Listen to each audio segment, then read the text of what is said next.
ፈተናዬ ቢበዛብኝም የሐዘኔ ማብቂያው ቢረግም አምላክ ባንተ ታሪክ ይሆናል።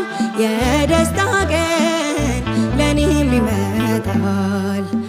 አንተ አትሳሳትም በስራ ፍጹምና መልካም አባት ነህ። እስከሚሆን ድረስ ተራዬ እጠብቅሃለሁ ጌታዬ። የተሻለ ነገር አስብህልኝ ነው ፈተናው የበዛው።